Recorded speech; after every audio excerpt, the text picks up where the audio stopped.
Welcome to Malleswari diaries. మీరంతా ఎలా ఉన్నారండి? నేను చాలా బాగున్నాను. ఈరోజు మా ఎర్లీ మార్నింగు గోధుమ ఉప్మా చేసుకుంటేనండి పెడితే ఆ బర్డ్స్ వచ్చి చక్కగా ప్లేట్ మొత్తం ఖాళీ చేసినాయండి. చాలా రోజుల తర్వాత వీడియో తీశాను వీటిని. అది ఖాళీ చేసిన తర్వాత సరే ఇంకొంచెం ఉంది తింటాయేమోనని చెప్పి మళ్ళీ కాసేపు ఆగి ప్లేట్లో మళ్ళీ తీసుకెళ్ళి పెట్టాను అనమాట. అది కూడా అస్సలు ఏమి ఇంత కూడా ఉంచకుండా మొత్తం తినేసి చాలా ఆనందం వేసింది. ఇదేదో ఈజీగానే ఉంది, గబాలు చేసి పెట్టచ్చు, ఏమీ లేనప్పుడు అనిపించింది. బర్డ్స్ కదండి, అన్నం మెతుకుల కన్నా ఈ రవ్వ చాలా ఇష్టంగా తిందనమాట. అది ఈ రకంగా సరే తర్వాత మధ్యాహ్నం కిచిడీ చేశారండి. కిచిడీ పెట్టాను. కాకులు పెట్టిలో వచ్చి చక్కగా తినేసేసి వెళ్ళిపోయినాయి. మళ్ళీ అది ఈవినింగ్ అయ్యేసరికి ప్లేట్ మొత్తం అసలు తుడిచేసినట్టు తినేసేసినాయి అనమాట. అది చాలా ఆనందం వేసింది. సరే మీరు కూడా చూస్తారులా కాకులు ఎలా తిరుగుతున్నాయి అని చెప్పి వీడియోలాగా తీశాను అనమాట. సరే ఈరోజు ఈవినింగు ఈ పఫ్ టైప్ బన్న టైప్లో దోశ వేసానండి. ఇది యూట్యూబ్లో చూశాను నేను.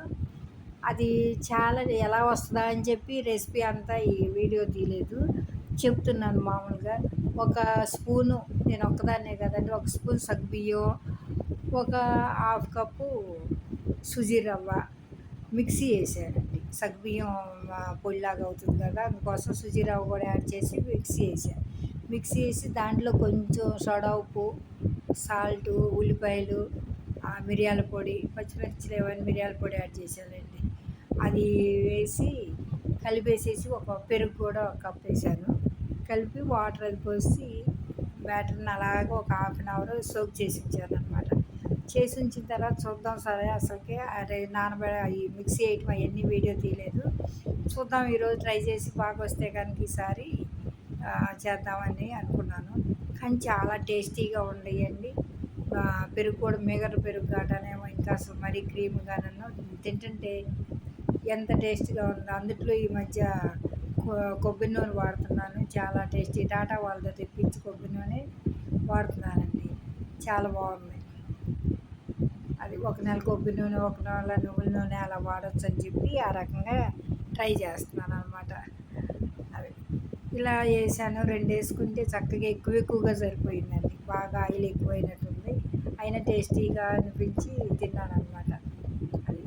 అది ఏంటి జస్ట్ వేస్తారా అలాగా, నాకేమో తక్కువ వేసుకుంటే దోశలో నచ్చదు, ఎక్కువ వేసుకుంటాను అనమాట. మామూలు ప్లెయిన్ దోశలు వేసుకున్నా ఎక్కువ వేసుకోవడం అలవాటు. అది సరే ఈ రకంగా ఈవినింగ్ డిన్నర్ పూర్తి చేశాను అనమాట. అది అసలు ఎంత ఫ్లఫీగా బాగా పొంగినాయి. ఈసారి రెసిపీ చూపిస్తానండి. అది దాంట్లో ఒక స్పూను గోధుమ పిండి కూడా యాడ్ చేశాను అనమాట. అసలు బైండ్ అవుతుందా ఎలా వస్తుందా అని. కానీ చాలా టేస్టీగా బీరకాయ పచ్చడి ఉంటే బీరకాయ పచ్చడి వేసుకుని తిన్నాను అనమాట.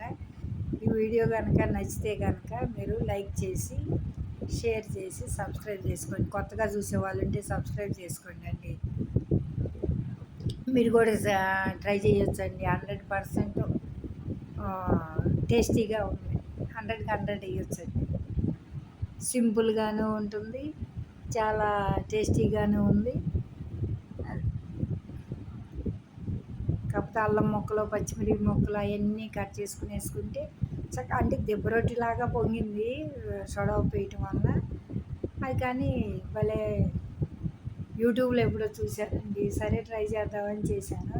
ఈసారి రెసిపీ కూడా నానబెట్టేది అదే మిక్సీ వేసేటప్పుడు కలిపేటప్పుడు అంతా తీసి చూపిస్తాను. ఈ రకంగా డిన్నర్ పూర్తి చేశాను. అవి పట్టుకుంటే చేతి నిండా ఆయిల్ అవుతుంది. ఏంటి ఇంత ఆయిల్ వేసుకుంటాను అనుకుంటారేమో మీరు. ఓకేనండి, బాయ్.